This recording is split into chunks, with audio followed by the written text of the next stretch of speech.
You're listening to the Patriot Nation Podcast.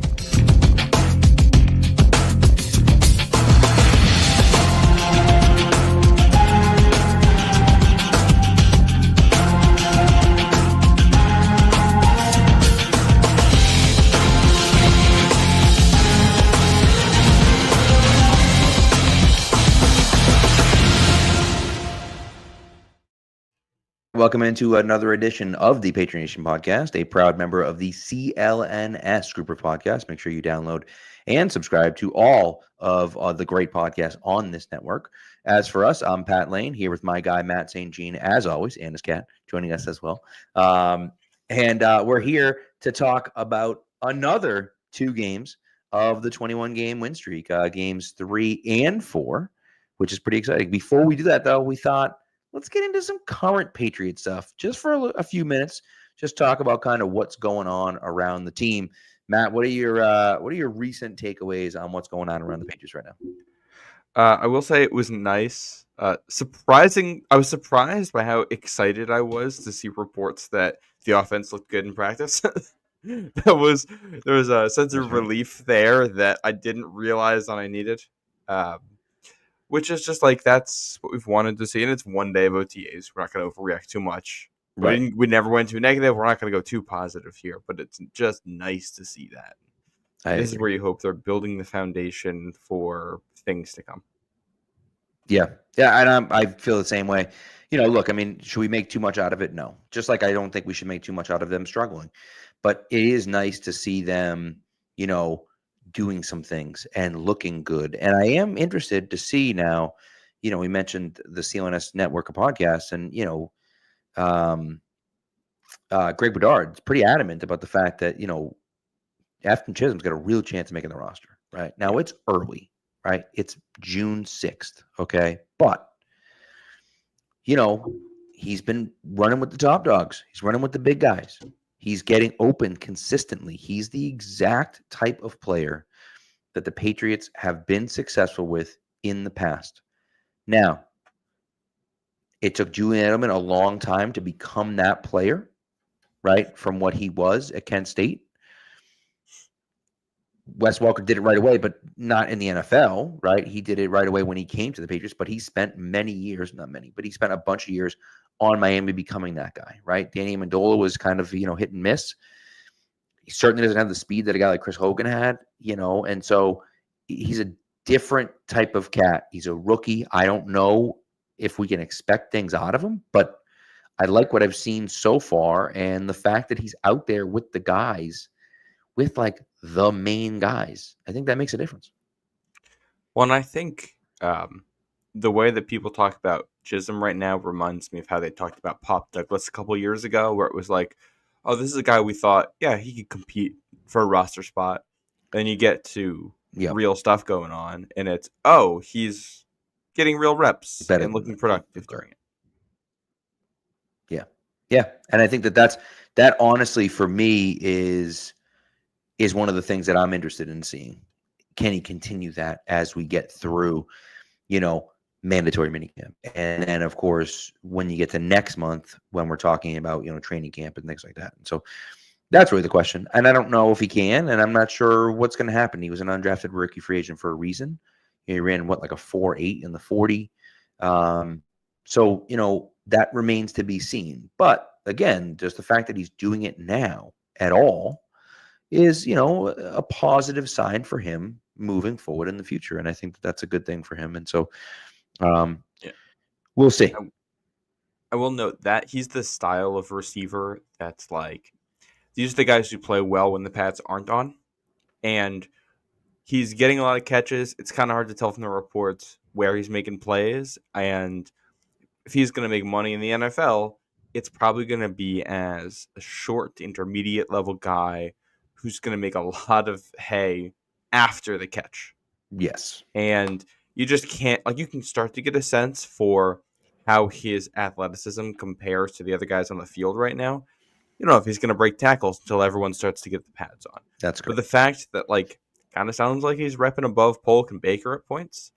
And, all right, we talked about how we're gonna have debates on here all off season long about certain positional things that we're gonna get 3 days into camp and have answers and solid answers to some of these.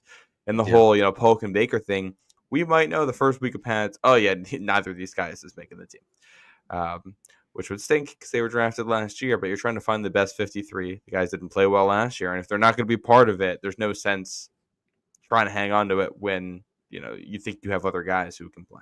100%. And I think the thing about Baker that's interesting, and what everyone gravitated towards was the fact that he has the ability to make sensational splash plays. Right? We look at a guy like Baker and we say, wow, like the electric way that he plays and the explosiveness that he plays with, right? And those big plays, that he played with it at UCF, and we look at it and say, man, like that guy's awesome. What we forget is that these guys in the NFL, everyone in the NFL can do that. Not consistently, but everyone in the NFL can do that for one play. I don't care if Jayvon Baker can do it for one play. I care if he can do it consistently. And that's been his number one issue.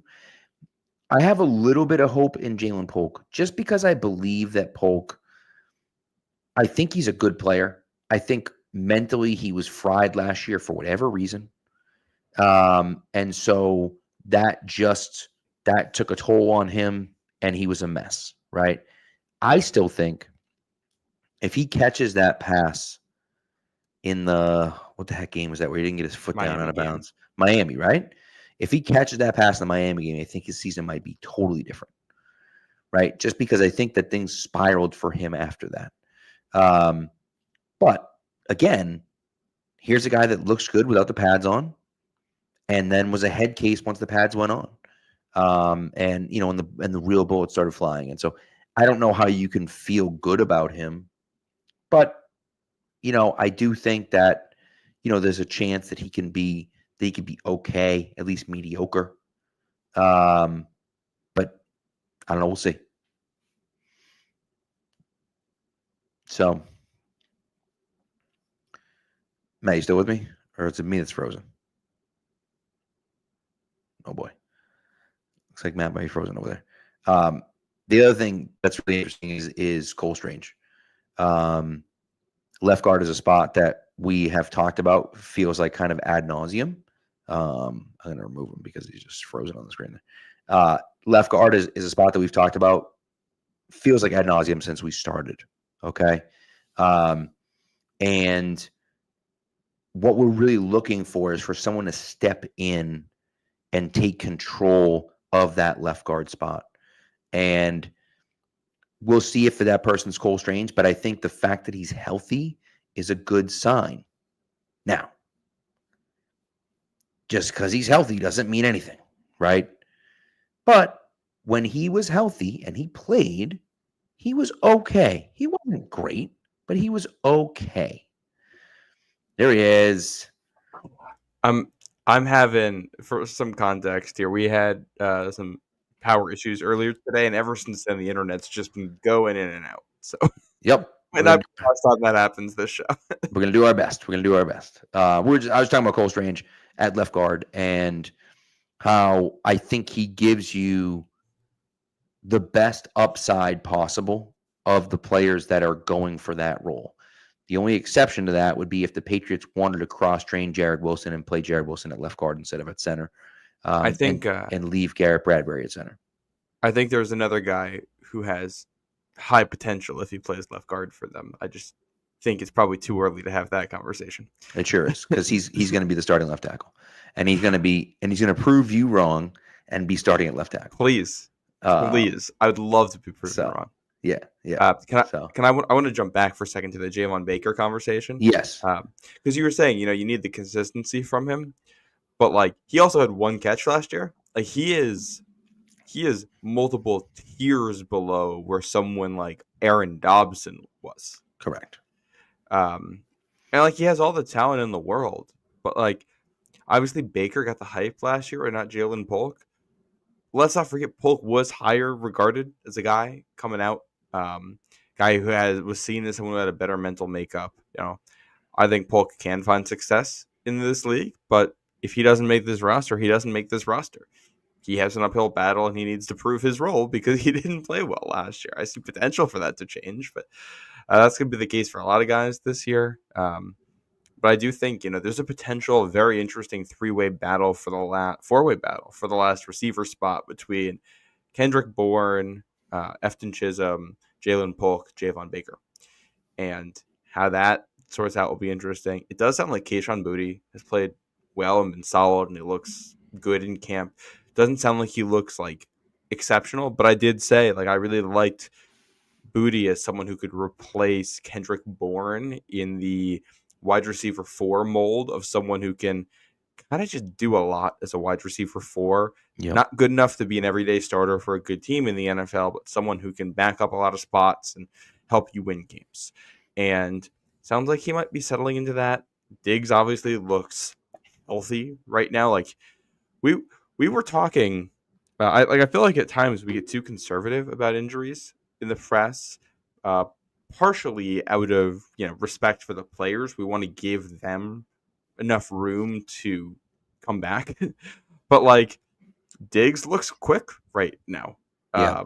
He was there's a drill where he and Boutte are they're running in cones, and one of the receivers is behind the other one, and I think has to try to catch him. And Diggs is getting into and out of every single one of those breaks before Boutte does. Yeah. Which is incredible to see right now. So it kind of feels like Diggs, Pop, those are your top 2 receivers. We have no idea about Mac Hollins. He's not practicing right now. He's just they're saying he's like a coach on the sidelines. Yeah. So I don't know what to read into that. So it kind of feels like Kyle Williams, Mac Hollins, Kayshon Boutte are all auditioning for that wide receiver 3 role.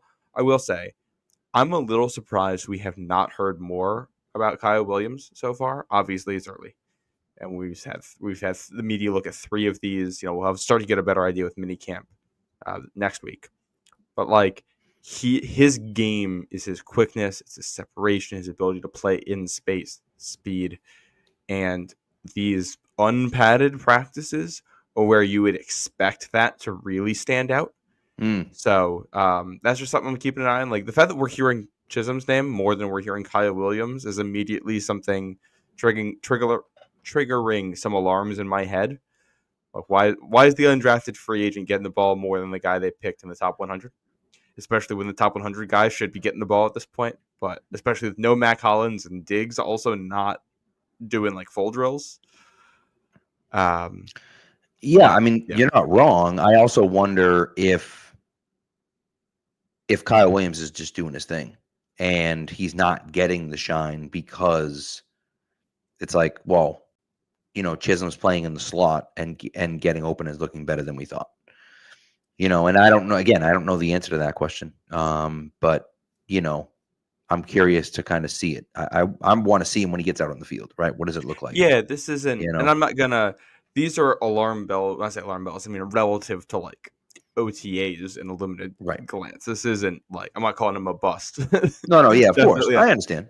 Yeah. I want to make that clear for listeners. It's just one of those things that makes you go, because Tyquan Thornton's thing every year was when the pads aren't on, he looks amazing, and it's oh, he could be good, and then pads come on, he just slowly, falls lower and lower on the depth chart. And Williams, a different player, but very much in the same thinner guy, not as physical, plays in space mold. So something to watch in mini camp in the first couple weeks of training camp, I think, just to see how that progresses. And especially once Mac Hollins and Stephon Diggs come into the fold, where is he on the depth chart? Because, you start to look at this.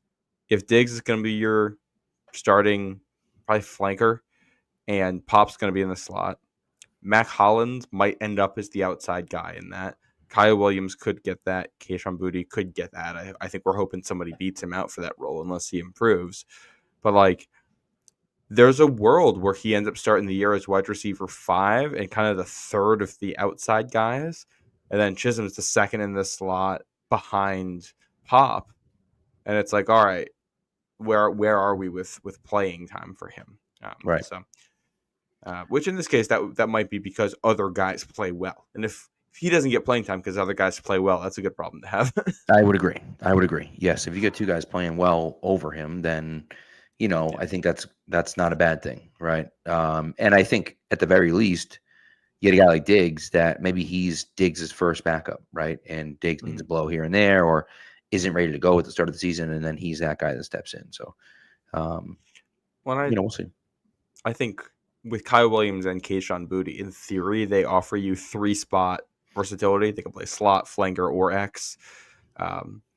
To varying degrees of success at those positions. So, I think that's when you're hoping Kyle Williams claims that definite, at least wide receiver 4 role of top backup at each one of those spots. And then that pushes Boutte down to your wide receiver 5. And yeah.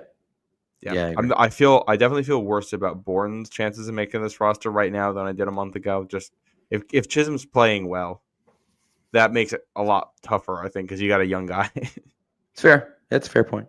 So, so we'll see. I think there's a lot to look forward to.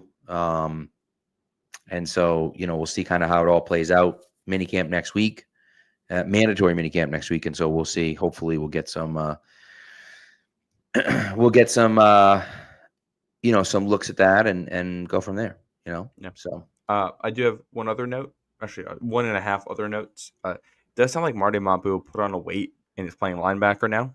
Yep. Which I think is a good move for him. I agree. But especially in this, especially in this defense. I agree. Yeah. Yeah. The way Vrabel plays and with the personnel they have, that is where I would want him. So hopefully this helps him figure it out. And then the only other note, silver pants, baby. Thank God. Wearing them for media day. I feel like that's kind of the confirmation. If they're going to do all their promotional stuff wearing those, that's kind of the, okay, this is what we're wearing this year thing.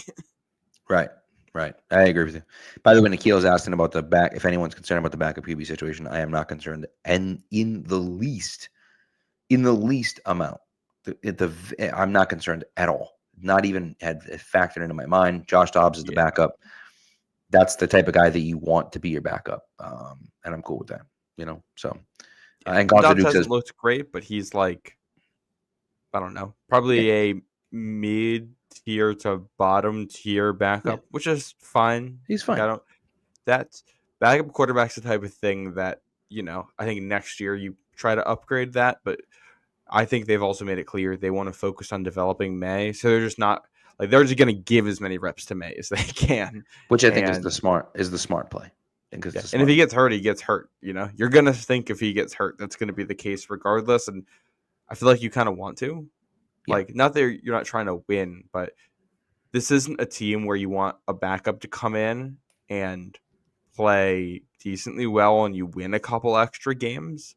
Like, I don't know. I'm kind of, if May gets hurt and you got to lose a couple extra games, and like if he goes down, you're not making the playoffs, you're not playing for a championship. Correct. All right, we'll take the higher draft pick. Yeah, agreed. By the way, Gonzo Duke asked blue pants on the road. The Patriots have worn the white with the silver a few times. But yeah, the white with the blue, I like as well. I think he's asking if that's what they're gonna. If that's what they're gonna wear. I mean, they don't do any press stuff in the white jerseys, so we have no idea like what they're. I'm just saying. He was asking you. Yep. Yeah, I think. If I had to guess, we're still probably going to see them mix and match the way they did last year, but it'll be a lot of the silver pants home and road. And Yeah, I agree. So, all right, that does it for current Patriots talk. We're going to do an ad read, and then we're going to do our 2 games from 2003 in our series about 21 wins, 21 years later. But first, our ad read for Prize Picks, of course. Prize Picks is the best place to turn your sports knowledge into cash. With millions of members, Prize Picks has made daily fantasy sports accessible to all. You just pick more or less on at least 2 players for a shot to win up to 2,000. That's right, 2,000 times your cash. Run your game all season long on Prize Picks. Do you know ball? There's only 1 series left in the playoffs, and the championships are officially on the line. That means time is running out for you to put your final takes to the test on Prize Picks, the best place to catch to cash in on your favorite sports. You want to bet the basketball championship? Do it. You want to put the lineup in on the hockey championship? Do it. You want to mix and match and make a lineup that has hockey championship and basketball championship? Do it. Right? You can do all of those things, and you can even throw in other stuff, baseball guys, and maybe even League of Legends guys, esports guys as well. That's my favorite part about Prize Picks is you can make a roster that has every different sport in there. They also do offer Venmo, Apple Pay, MasterCard, and more for quick and easy deposits and withdrawals into and from your account. Don't forget on Tuesdays, Taco Tuesdays. So multiple players, usually 15 to 25% discount on that. And then, of course, Flex Fridays, where you have to opt in and you get a flex lineup as well. If you lose, you get your money back in promotional money. You can't beat that. All right, what you're going to do, download the app Prize Picks, put in the promo code CLNS, and you're going to get $50 instantly when you play your first $5 lineup. You don't have to win. You just got to play. Again, download the app Prize Picks, put in the promo code CLNS, and when you play your first $5 lineup, you will get $50 instantly. Prize Picks. Run your game. All right. So, Matt, would you like to set the scene for game 3 of our 21-game win streak? Yeah. So we're getting, I think the first 2 games of the win streak, that Titans game, I think is memorable. It has some moments. I don't know if it has moments that really lasted. There's stuff that's one of those games you watch the highlight. I remember that. I don't think most people are like, oh, that Ty Law pick 6 or that Matt Chatham fumble. But week 7, October 19th, 2003. This, I think, was the first moment really big, memorable moment in the 21-game win streak. Patriots head down to South Beach, Ho Player Stadium for a 1 o'clock game against Miami Dolphins. What's on the line? First place in the AFC East.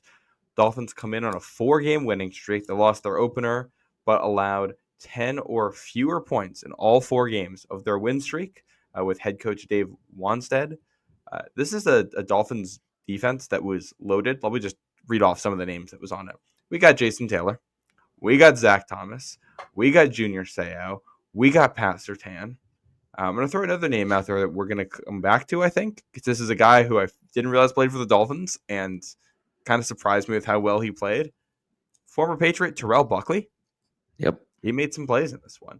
All for Miami. Patriots 0-13 all-time in Miami in September or October heading into this game. And Dolphins are favored by 6.5 points.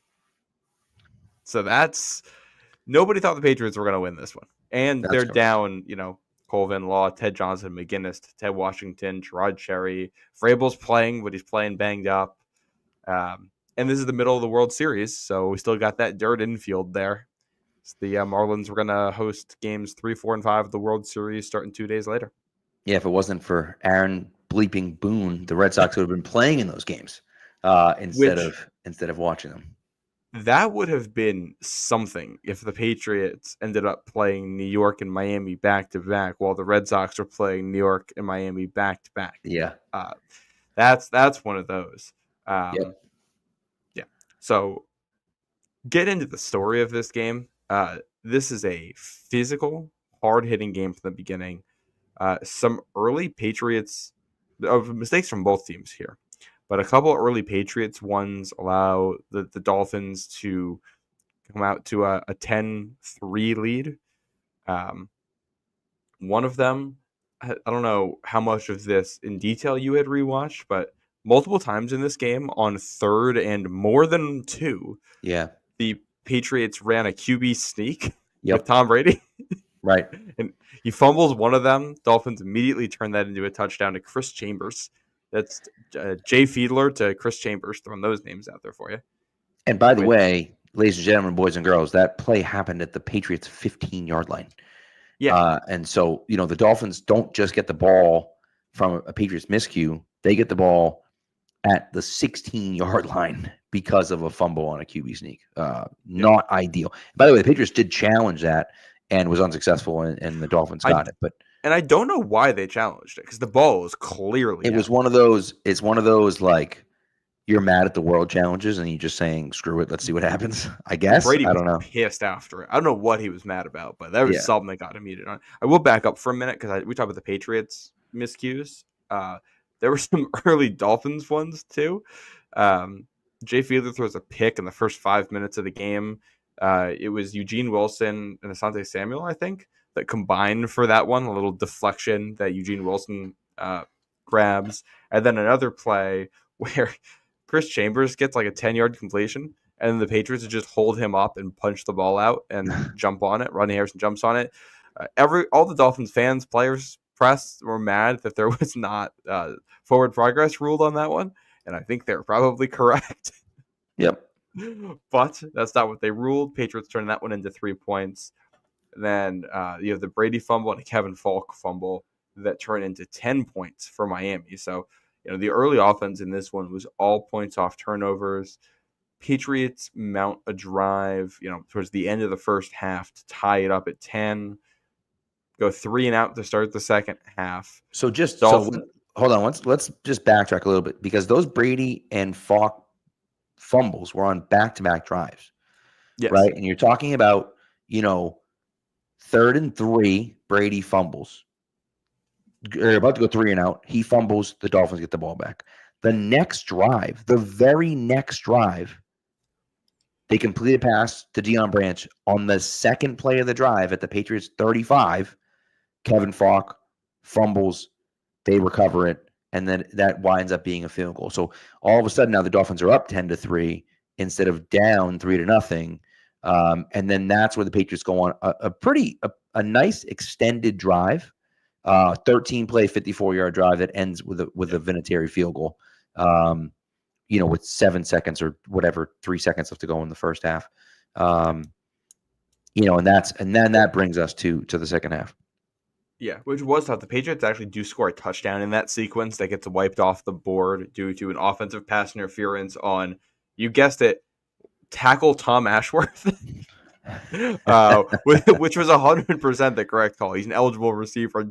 Totally pick someone so that Fourier can get open. But it did make me laugh to see that called. And then leading up to that, the Patriots get in a field goal range because of roughing the passer penalty on Jason Taylor that I think was also a little bit questionable. I will say there was a theme set early in this one that there was going to be some questionable officiating. Yep. Which would go on throughout the game. Oh, just wait. Yes. Yeah. Second half, we talk about how Roman Pfeiffer is one of the best coverage linebackers in the game.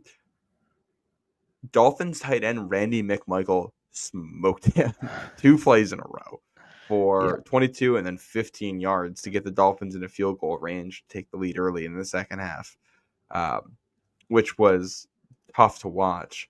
And then the Patriots, now down 13-10, the Patriots mounted. No, 13-6. No, it's yeah. You're right. 13-6 at this point. The Patriots mount one of those drives. Mm-hmm. Yeah. So 14 play, 86-yard drive. Yeah. And this game, looking ahead a little bit, it ends up being 13-13 going into overtime. There's a lot of these long clock-consuming drives in this game. Yep. You look at the third quarter, and it's almost all taken up by one Patriots possession, and you look at the fourth quarter, and it's almost all taken up by one Dolphins possession. Mm-hmm. It's true. But and by the way, the Patriots went 4 for 4 on third down on that touchdown drive, and actually the touchdown pass, which was to David Givens, was on 3rd and 10. That's what I was going to go to next here. There's a 3rd and 4 where they go to that QB sneak with Brady, and he picks up 5 yards on it. Insane. What I think the most unheralded play of this game, 3rd and 6, kind of out. It's in field goal range, outside the red zone. Brady is being sacked. He's actively being tackled by two different Miami players. I don't know if his feet are on the ground. And he gets the ball out to Deion Branch over the middle to move the chains. And then that sets up the 24-yard touchdown on 3rd and 10 to David Givens, which is, I think, that's one of those plays that's always been etched in my head as like an iconic Patriots moment too, because Givens catches it, it's on the dirt infield, and he gets hammered and falls backwards into the end zone for the score to tie it up. Yeah, and so now we're tied 13-13, and they exchange plays. They neither offense has a ton of success. Three consecutive Dolphins, 3-and-outs in there, actually, between so the Dolphins Patriots, Dolphins, Patriots. Yep, the Dolphins get it into Patriots territory, but just to the 42, they end up punting the Patriots, and that's when they go 3-and-out, 3-and-out, 3-and-out. 2 Patriots, 1 Dolphins. I want to shout out a player here quickly too who stood out to me in this game, and that's Chris Akins. We're looking at the unheralded players. He gets a PBU on the 3rd and 7 after the Patriots tie the game. It ends up being a pretty big play for them. And then he also, the punt after, it's only a 23-yard punt, in part because he almost blocked. He's not credited with a block. You can't really tell if he touches it or not, but he definitely affects punter Matt Turk there. For sure. That number 34 flying around out there. Yep. Good call. That's a good call. And so the Dolphins, now there's 11 minutes left in the fourth quarter. Yep. The Dolphins take 9 minutes off of the clock. They go on a 17-play, 73-yard drive with now there's 2 minutes left to go in the game. And they attempt a 35-yard field goal to take the lead. Can we go back on this drive for a second? Because I want to walk through some bits and pieces of this. This is a series where it's been all. Looks like we lost Matt again.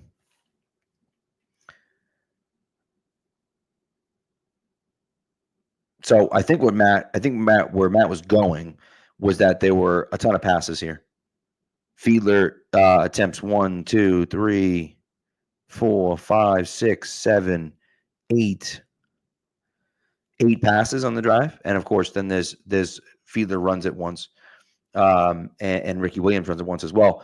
But they take it all the way down there, and again, they get to 3rd and 7. They run it to Ricky Williams. At this point, right, 1st and 10, run to Ricky Williams. Then there's a false start. Now, this is just under 4 minutes left. Then there's a false start. Okay, so now it's 2nd and 11. They run it again with Ricky Williams. He picks up 4 yards. Now it's 3rd and 7. They run it again with Ricky Williams. Right? And so you kind of see the pattern here, right? They got to that point and they said, nope, we're going to kill the clock out here, right?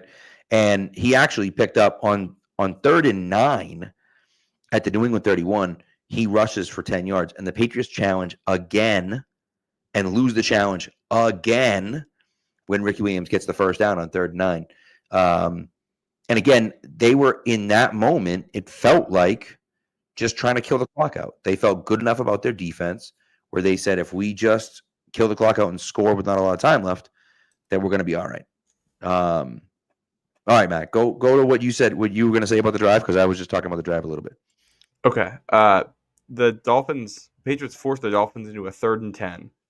And then it's tight end Randy McMichael again against Roman Pfeiffer for a first down, which is just like Randy McMichael, I think, had 102 yards in this game. It was just a total like, oh, wow, this guy went off. Yep. Then there's a 3rd and 5 that near midfield that the Dolphins pick up because of 2 different defensive penalties, 2 different defensive backs for the Patriots on different sides of the field committed penalties. So they moved the chains there. And then did you talk about the 3rd and 9 run by Ricky Williams? Yeah, where the Patriots challenged it and didn't get it. This is an absolutely unbelievable run. Ricky Williams' hip is down on the shoe of his tackle. and his toe is touching and his hand is touching, and that's all that's supporting his body weight. And he never go. This looked like he's down about 5 yards short of the first down, and he bounces right back up immediately and moves the chains. Unbelievable athleticism, and that ends up being, that allows the Dolphins to run another 2 minutes off the clock and get it down to the 2-minute warning for that final kick. Yep, very true. And they go for a 35-yard field goal, and Richard Seymour, thank God, blocks the field goal.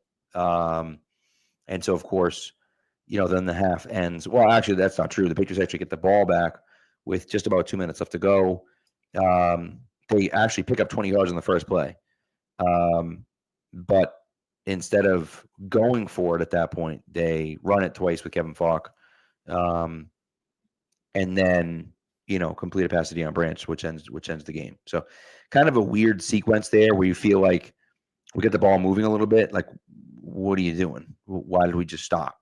So I didn't necessarily love that sequence by them, but nevertheless, there they were. So now we go to overtime. Is Matt frozen again? WTH. All right. So we go to overtime. We said the officiating was bad. We were not lying when we said the officiating was bad. Here's where it gets wild. The Patriots call it in the air. I believe they called tails in the air. My dad's listening. He'll correct me, I'm sure, if I'm wrong. But I believe they called tails in the air. It lands tails. The ref says it's heads. The Dolphins win the toss. And the Patriots are going nuts. Brady's screaming. It was tails. Everyone saw it was tails. Brewski's going crazy. The captains of the Patriots are going nuts. Like, what are we doing? And, the Dolphins guy says, well, we'll take the ball. And it's, he's like hiding a smile because he knows the Patriots got screwed. But what's he going to do? Say that, it was tails and the Patriots get the ball? I don't know how it's even possible, but they flipped the coin. The guy read the coin wrong. So the Dolphins start the ball instead of the Patriots, and they open up. Okay. Driving right down the field. They drive right down the field. And when I say they drive right down the field, I mean they drive right down the field. They don't even get to a third down until they're not trying to pick up yards anymore. Right? 1st and 10, pass incomplete. 2nd and 10, 31 yards to Darius Thompson. 1st and 10 again, Ricky Williams 10 yards. 1st and 10 again, Ricky Williams 13 yards. Now they have the ball at the 20. Did you talk? Sorry, and I'm back now. Did you talk about what happened on that Darius Thompson completion? No, I did. I was talking about the coin flip. Okay. Well, that play I missed. What's the Darius Thompson? This is the one. So for context, it's the middle of the World Series, and they've asked at the stadium that instead of painting the lines, that they chalk everything. So especially late, we're in overtime. This is a long game. It's getting a little lines coming up and disappearing in some spots, and Darius Thompson fully steps out of bounds before the ball gets there and is the first to touch the ball, which is a penalty. And then after he catches the ball, lands with a foot out of bounds, and they give him the catch, which is something they are not shy about highlighting in the Patriots championship DVD with a big yellow circle that his foot is indeed out of bounds. Yeah. So just totally getting jobbed there by the refs. 100%. And so, you talk about the game being rigged, right? You got the coin flip, which doesn't go the Patriots' way, which should. You got that play to Darius Thompson, which I had forgotten about. Then Ricky Williams runs it twice, and you're looking at it saying, all right, Molly lines up for a 35-yard field goal. And again, you got this kind of weird spot where the infield is still there, and it's not, it's whatever. And he shanks it, 35-yard field goal, no good. And you're like, oh, my God, man. Patriots have life. Karma for the Patriots, Sweet vindication for the Patriots as Matt's frozen again. This is ridiculous. Sweet vindication for the Patriots. Patriots get the ball back, and they start a drive really not able to pick up a ton of yards. They have, they complete a few different plays or whatever, but they only get to their own 40-yard line. They really don't pick up a ton of yards. And so they have to punt it away. Okay. They punt it away. The Dolphins get the ball back. The Dolphins then start to drive. They get the ball just about to midfield. And on 3rd and 12, Jay Fiedler has the ball, goes back to pass, gets grabbed. I mean, he's in the grasp, right? He's in the grasp of, I believe it was Teddy Bruschi. He fights away from Bruschi. There he is. He's back. We're talking about the last play by the Dolphins here. Fiedler's in the grasp of Teddy Bruschi, about to go down for a sack. He fights off Teddy Bruschi and throws a pass down to just inside the Patriots 20-yard line. Yeah. Which is then picked off by Tyrone Poole. And so, and of course, it could have ended. Who knows how it would have ended? That was 3rd and 12. The Patriots would have gotten the ball back if it's an arm punt. Holds on to it, right? But yeah, essentially it's an arm punt. And then on the very next play, on the first play of the next drive, Brady throws an 82-yard bomb to Troy Brown. And when I say bomb, I mean an absolute cannon shot by Tom Brady. And again, we talked about this in the last show.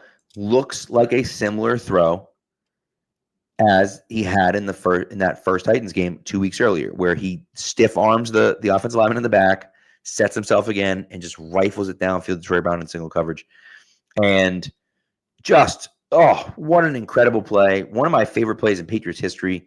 Steve Burton got a whole bunch of crap for it because you can see him like shoot his fist up in the air as as Troy Brown's running by.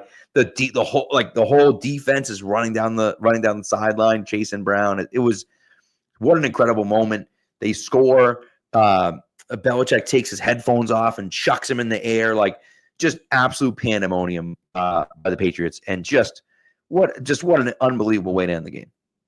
Oh yeah, incredible scene there. And it's funny because you compare it to the one against Tennessee. It's similar, and then you start to pick up on the subtle differences between the two once you make that comparison. And like the Titans one, it's fun. Like Brady clearly sees Troy Brown's open in that one and stiff arms to create just that extra second so that he can get the ball out. And in this one, he realized he doesn't have anyone, and he kind of stiff arms and then shuffles outside the pocket, and that creates extra time and better vision to see the field.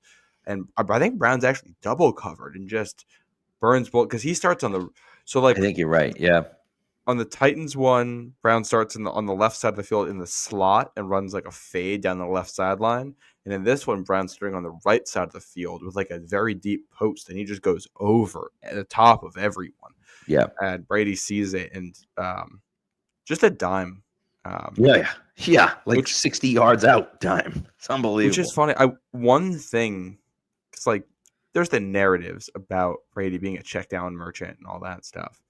And the thing that I'm finding myself seeing in all of these games, and we're going to get to it, his very next throw that he makes after this, is that like the checkdowns were not that efficient for them then.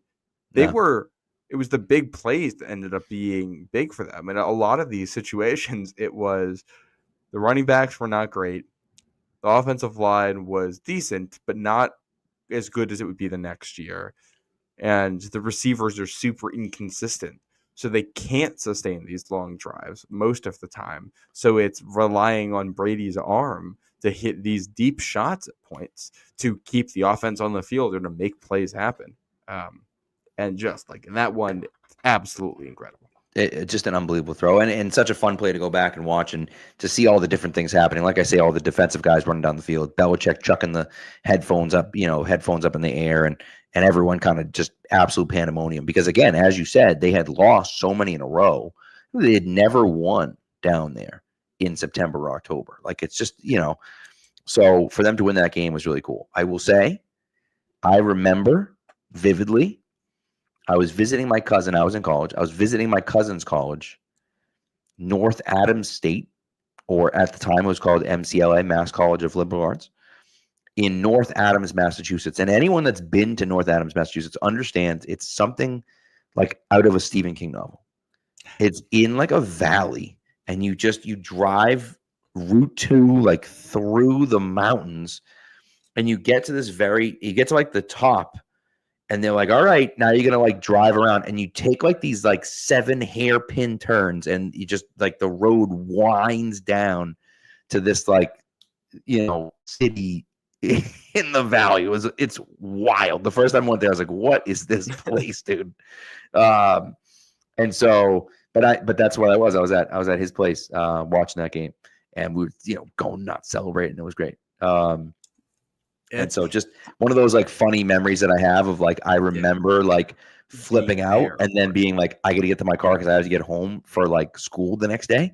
And so I was like, I got to go, and because it was already late, it was like it's 5 o'clock or whatever, and it's like a 3-hour drive back home. So, anyways, it was just, but I like have a very distinct memory of watching that game then. That's incredible. One thing that stands out to me, Bill's reaction. He looks happier there than he looks after Super Bowl 36. Yeah, he really does. That might be the happiest I've ever seen Bill Belichick, which I will say does not shock me. We're talking about a game where his offense grinds out drives, quarterback makes a couple big plays, special teams makes a couple big plays, defense forces a couple turnovers. You go on the road in an environment where people thought you weren't going to win. This is what Bill Belichick absolutely lived for. Absolutely. Yeah. And I was like, I thought Brady, like, that's a good Dolphins defense, well coached, great players. He's getting hit all the time. And they're playing that zone defense. Thought he did well for young Brady against that type of thing. I agree. I do think this is the type of defense we saw Brady play better against later in his career, as mentally he was able to start figuring out how it was working. Which you see, young quarterbacks beat man. Yeah, but zone is difficult. He's frozen again. It's unbelievable. But he's right. Young quarterbacks. What he was going to say is young quarterbacks beat man coverage, and veteran quarterbacks beat zone coverage. There he is. You back? Oh, did you see the text I sent you, by the way? Nope. Oh yeah, I did. Yeah, yeah. It's not great. Yeah, I sent him it's just a screenshot of like I can see like my router activity right now. It just keeps dropping my internet speed. So I'm gonna have to call my internet company tomorrow. I don't know what's going on. It's not ideal. Not ideal. So yeah, could be better. Yes. But yeah, you finished my sentence perfectly. I was able to hear the whole thing. Yeah. Well, there you go. Look at that. Yeah. All right. Let's get into the next game before you get kicked out again. I got a couple more notes on this Sunday. One, I was able to find a copy of this game that includes the entire pregame and halftime shows, which is a time capsule. First note, Deion Sanders on the pregame show wearing a suit that's massive on him. Very funny. Very 2000. Yes. There are 2 games they're talking about here. One of them, Broncos-Vikings, which was a big game at that point because these were the Dante Culpepper Vikings. That was a pretty good. I mean, they ended up going 6-0. Randy Moss, right? Yeah, as of I think that's Moss. Yeah, they ended up going 6-0 as of that day. They would finish the year 9-7, so things did not go well for them after that. So that was kind of their big game for the day, and then the other game they're talking about, Titans Panthers, which is Steve Harvey. Oh my god, Titans Panthers, huge game. And obviously, Panthers are undefeated at that point. Titans had just 2 losses. Obviously, Panthers go to the Super Bowl. Titans end up having a co-MVP that year, and they're a score away from playing their division rival in the AFC Championship game. Yep. Titans absolutely take it to Carolina at Carolina. In this one, they go up 20-0 to start the game. Here's the point. We've got Eddie Berlin with a 50-yard touchdown pass from Billy Volek. Billy Volek. That's a fake punt with Billy. They put in Billy Volek instead of a punter. The other team doesn't see it. That's wild. Panthers don't see it, and they convert that into a touchdown. So like they keep they're hype. It's funny because they're hyping this game up on the pregame show, and you keep getting the game breaks during the Patriots Dolphins game. It's just immediately turning into a blowout. Yeah. So funny to see that phenomenon. We all know every Sunday happens all the time Yep. in the NFL. And then very funny moment. They're given the highlights for Broncos Vikings during the halftime show. And they do the classic thing that they do on the halftime shows, which is they will, what do you call it? They'll show like what happened, and then if the game's still happening, they'll cut to live action. So they cut to live action for this one.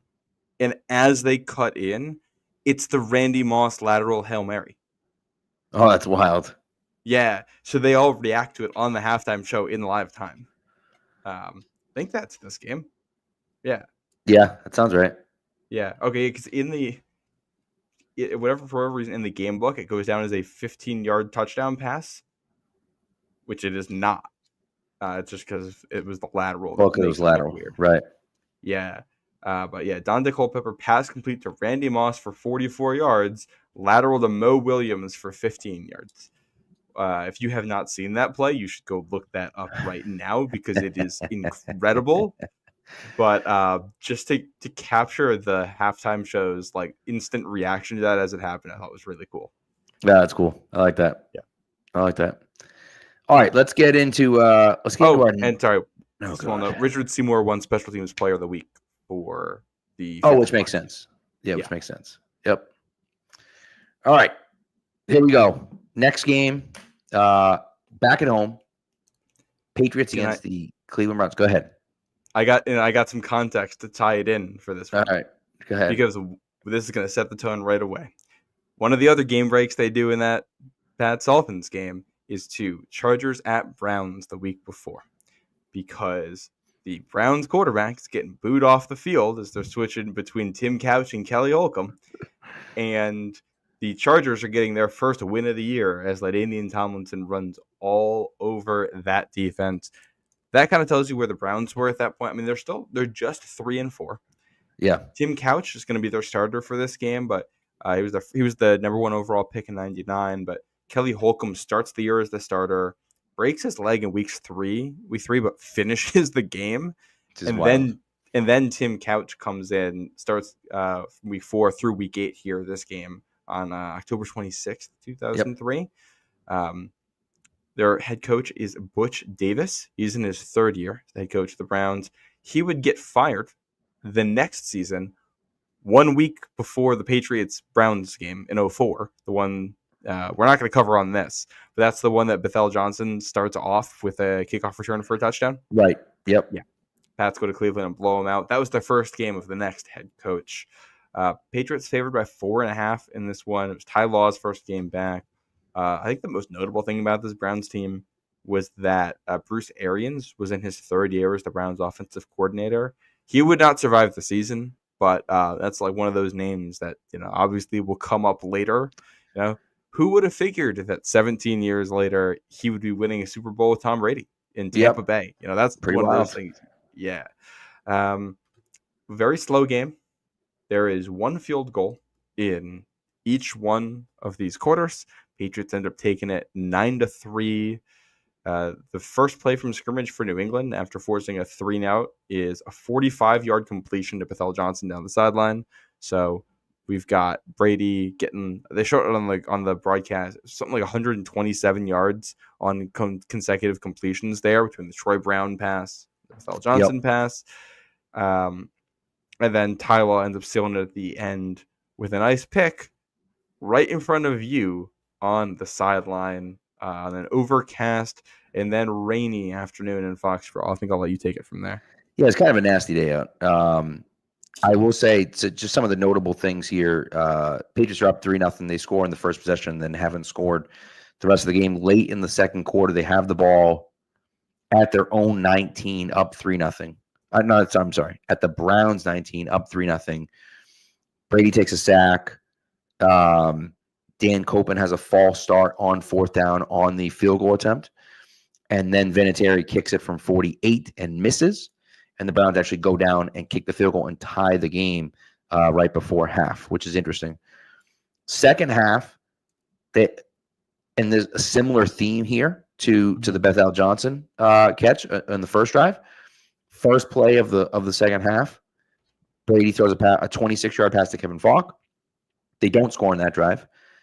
The first play of the second drive of the second half, Brady throws a 38-yard pass to Daniel Graham, who, by the way, had 7 catches for 110 yards in this game. And they do kick a field goal on that one as well. So they go up 6-3. And I don't think we can understate how good of a play that is, because Daniel Graham it's like a seam ball, and he's covered, and Brady puts it on, and he makes a great catch. He did. He made a great catch. Daniel Graham was a good player. You know, he wasn't. I don't know if he was worthy of number 21 overall pick, but he's a good player.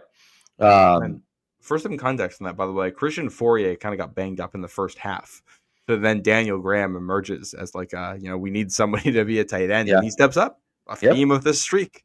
Yes, that's correct. That is correct. And to your point, Ty Law intercepts a pass at the end of the game. I was lucky enough to know someone and got field access for that game. I was helping out with some sort of, I'm not going to go into specifics. I was helping out with something. And so I was up in the press box for a little while. I was up on the field behind the bench for a little while.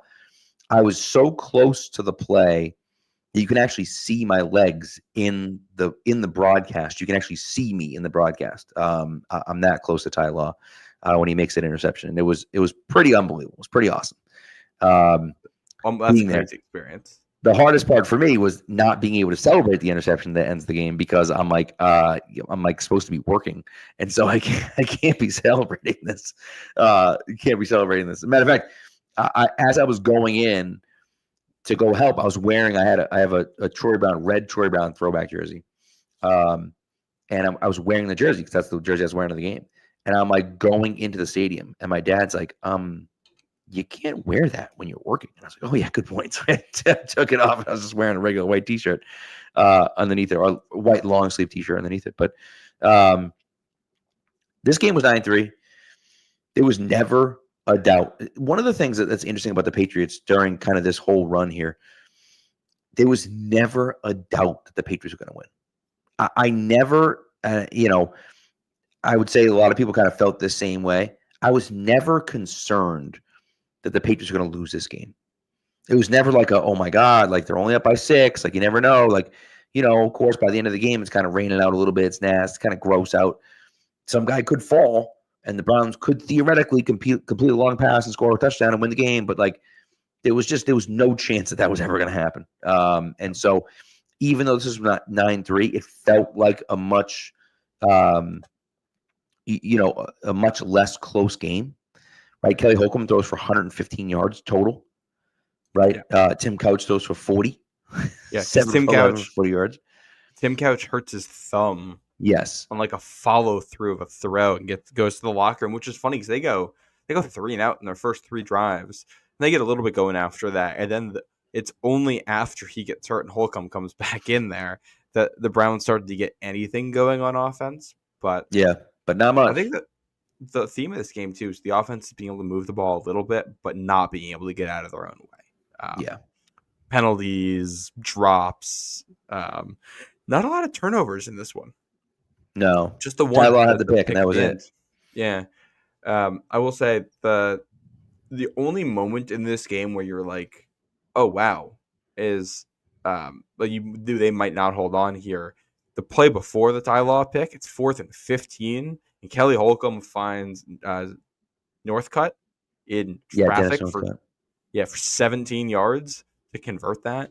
And then they go no huddle, and he's like, I want to test Ty Law, and I don't know why anyone would decide to do that. So immediately that doesn't work out for them. I do want to go back to the top because I did just remember this.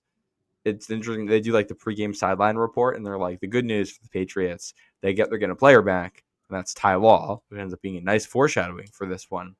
But then the other thing they mentioned is this is the week that Kenyatta Jones got cut from the team. Right. So like that's right. I think you look at the context of the recent Patriots, and we look at some of the off-field incidents or weird stuff going around the current Patriots, and we're like, oh man, there's a culture problem going on. But like, we hear something kind of similar going on for the Patriots at that point, and like we're looking at, they only put up 9 points. We got a tackle who was out for the year, I think, or his I injury believe status it I think was was. Yeah, unclear. Getting arrested for throwing boiling water at people, and then getting remember. cut from the team. Still plenty of penalties. Like this is an offense that couldn't do anything on third down. Like in a different context, we are talking about a game like this, like we talk about some of the recent Patriots It's teams, true. which is fun. Like it can be hard to tell just off of one game how good a team is going to be. And I think that Miami game, you really see the signs of the team that was going to come out of this, and then you get this one, and it's like, man, like it rains at the end of the game, but outside of that, there's no real excuses for the offense playing the way it does, except for the fact that they're just not playing well. And that, Antoine Smith is back for this one. I think Mike Cloud, I think, got benched. The shuffling the running back, Hmm. it becomes, you watch like anything after what you see with Mike Cloud against the Titans, and it becomes immediately clear why this team trades for Corey Dillon the following offseason. Right away, it's, oh yeah, they need a running back. Yeah, But yeah, yeah, for sure. um, And it's one of those. It's one of those interesting things. And for the Patriots, even though they've now won 4 straight, you still don't look back and say, man, this team's on a roll. They're tough to beat. They're dominating people. It really wasn't the case, right?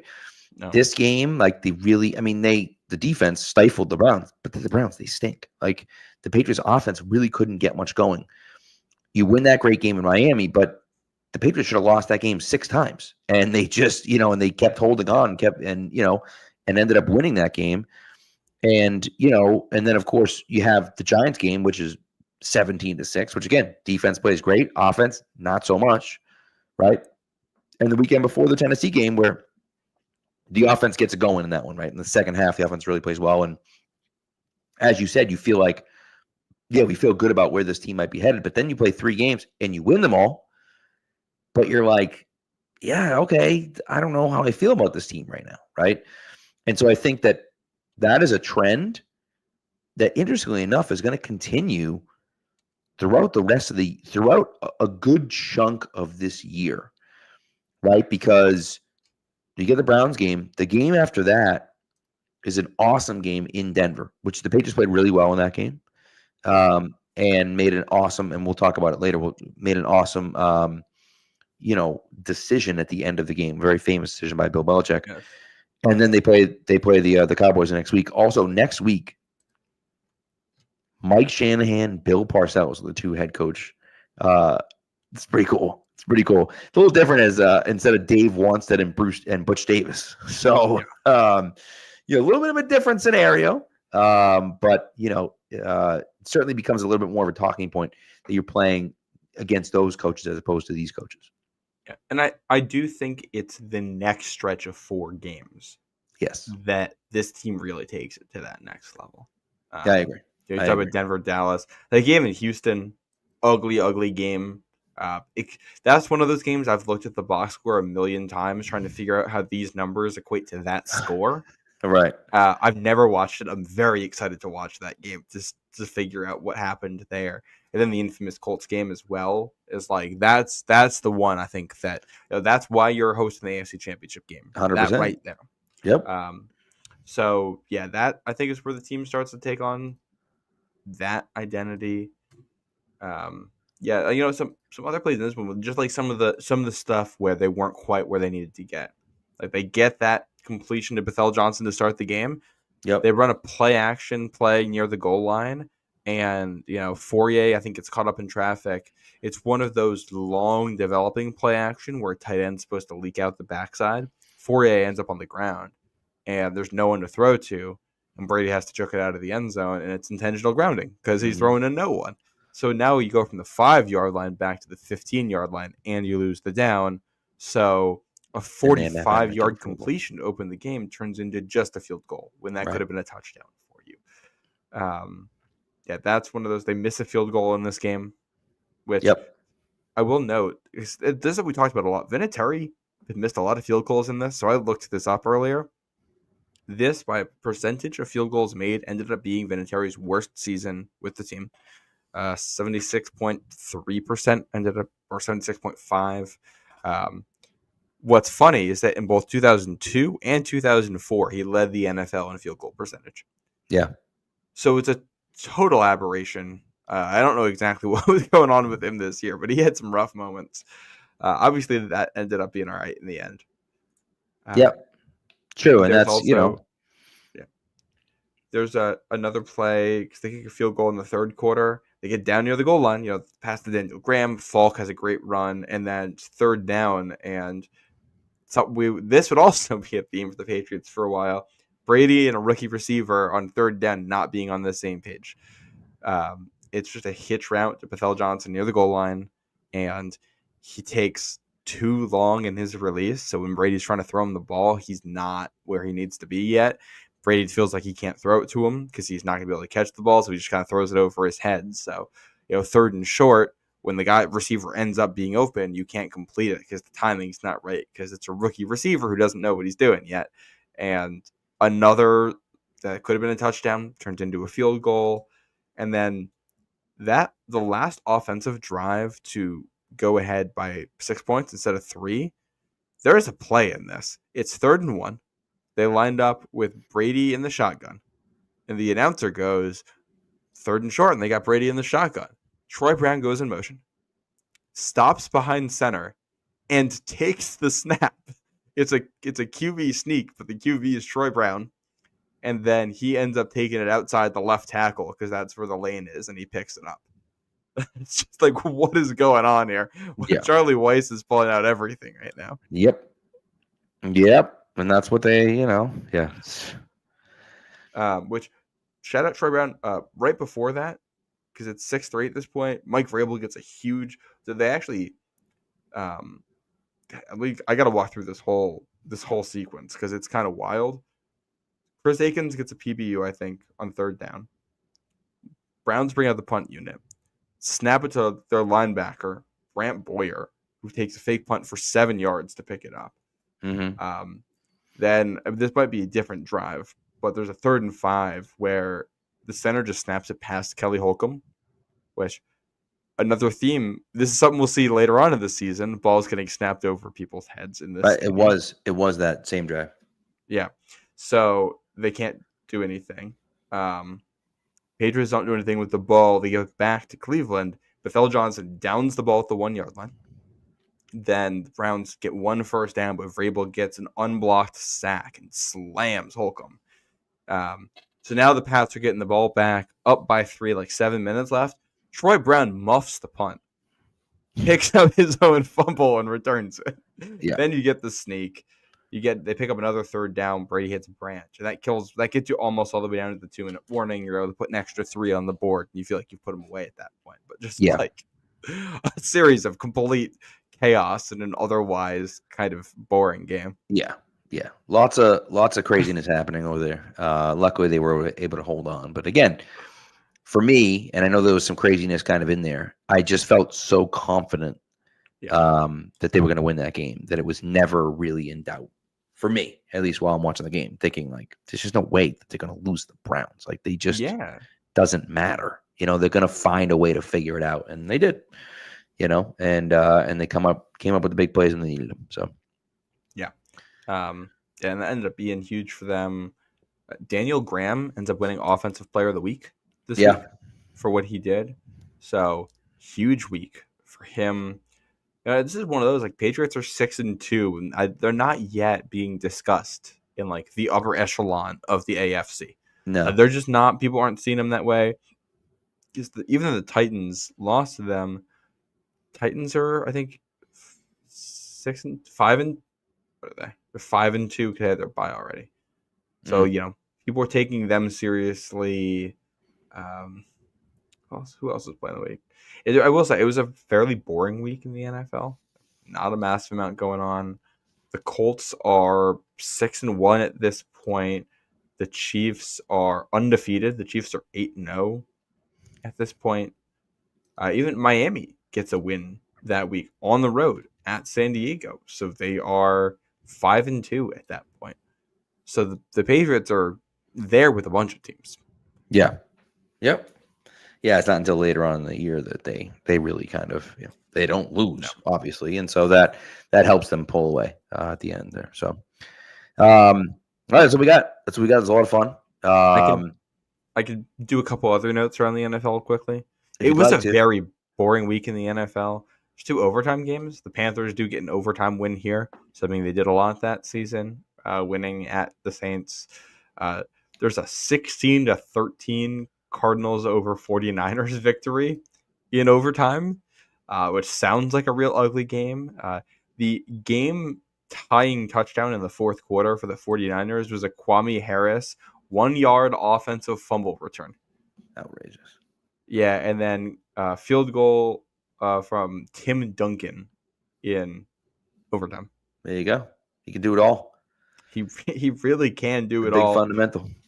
This appeared to be he played 5 games in the NFL, and they were all in 2003. So he had a game good winner for game winner on his belt, though. It's pretty cool. Yeah, that's a pretty good accomplishment. You play 5 games in the NFL, and you managed to get a game winner out of it. It's pretty cool. Like, I like that. Credit to you. Yeah, he actually would only play 2 more games in the end. I don't know why they cut him. Oh, never mind. I see why they cut him. He went 3 of 6 in that game where he kicked the game winner. Well, there you go. That'll do it. Yeah, that probably explains that one. And then just some leaders. Peyton Manning he's the top passer on the day. 269 yards, 3 touchdowns, and a win for the Colts. Torrey Holt had 174 receiving yards. Steven Davis had 178 rushing yards. Some names for you. Antoine Randall L. Only on this podcast will you get the line, this was a really boring week in football. And then 5 minutes on the boring week in football, including a deep dive into Tim Duncan, the football kicker, not the power forward, the football kicker. No one does it like us, Pat. Because why not? Because why not? So I'm just sitting here trying to go to bed, man, and you're just keeping me up talking about freaking week 8 or whatever the hell in 2003. Yeah. Like, by the way, you're not going to bed yet because Panthers Oilers with 130 yards rushing.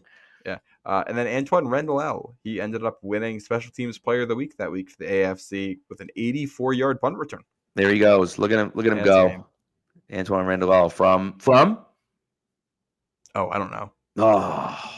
Should I know this? No, I don't know. Indiana.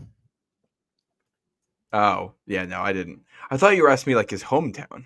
Oh, God, I don't know. It's hometown. That's crazy. Not that I knew his college. I was like, is there something about this hometown I should know? I was trying to set you up like Boomer would do with Tom Jackson, but No. Okay. There is one note on the That's the old Deion Branch. They did that with Deion Branch all the time. Deion Branch from, and he goes, Louisville. Too young. One other random note I'll figure out in this, because I was looking at all like the Browns players in this game to see if there was any connection. One of the Browns receivers was Andre Davis. He had a cup of coffee in New England. He got a touchdown from Tom Brady in 2005. I like to go through the opponent's players to see connections or anything. There's not a lot on this Browns team. There is not a lot. Stunk. Yeah. So, all right, that's it. We're done. Thanks for tuning in, everyone. We appreciate it. It's been fun. We're through 4 games. And so next week we're going to talk about 2 more games, of course. Well, I guess next episode we'll talk about 2 more games. The Denver game. If you don't know the Denver game, buckle up. It's a heck of a game. One of my favorite endings to a Patriots game ever. That one's a lot of fun. So buckle up for that one. That one's a ton of fun. And then the Cowboys and Bill Parcells come back in to Gillette the next week. I will say this is one of those games I did not fully appreciate growing up what that meant to have Bill Parcells coming back to Foxborough. Yeah. And now I think being a little bit older, I've watched the 2 Bills 30 for 30. I've watched the Dynasty. I've seen all kinds of content with the 2 of those guys. And I'm curious to go back and rewatch this one with that context, knowing, what Parcells meant to the Crafts and to New England. Well, and of course, Parcells had come back, right? Because he was the head coach of the Jets. But he hadn't come back against Bill Belichick. And that's what makes this one a little bit extra special because, it's the protege versus the master. And that one, or the student versus the teacher versus the pupil, if you will, that's kind of adds the layers to the drama as well, which makes it interesting. And by the way, go ahead. No, I was just say one more note before we go. Adam Vinatieri, you said struggled all year, missed the Super Bowl, missed a kick in the Super Bowl, and had a kick blocked in the Super Bowl as well. And we'll talk about the missed extra point in the Dallas game as well. So, yeah, we will. And then the next two games here also both primetime games. You got a Monday night game at Denver and a Sunday night game at home against Dallas. I'm trying to remember who is this? Who are those? Is one of these ABC and one of these ESPN? Because I think they were separate then. I think it might be that. I think you might be right. I think ABC may have had Monday Night Football at that time. Was that Dennis Miller? It couldn't have been Dennis Miller, was it? It might have been. Oh, God. Well, I don't know if I had to watch that thing on mute. I do think that's one of the fun things about this is just seeing the old graphics packages. Yeah. I will say I do think CBS, and maybe it's just me being a kid at the time, I think they peaked with their graphics in this era. Yeah.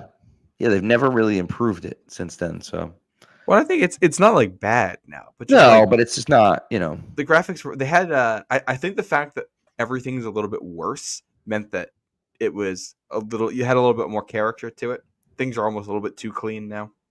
Yeah, fair. Yeah, it's a fair point. And it was Patriots Broncos is ABC and Patriots Cowboys is ESPN. So we've had 3 CBS games and a Fox game. We'll get those, and then we get one more ESPN game before we're done with the 03 season. Everything else is CBS. Yeah, which will be fun. Yeah. By the way, the Oilers scored with 18 seconds left. That's wild. Yeah, I hadn't brought it up, but yeah. So that game's in overtime. So I'm gonna go throw on some hockey after this. Yep, love it. There you go. All right. Well, thanks for tuning in, everyone. We'll be back Monday night. We'll talk about those two primetime games on Monday night. Thanks for tuning in. We appreciate it. Be good to each other.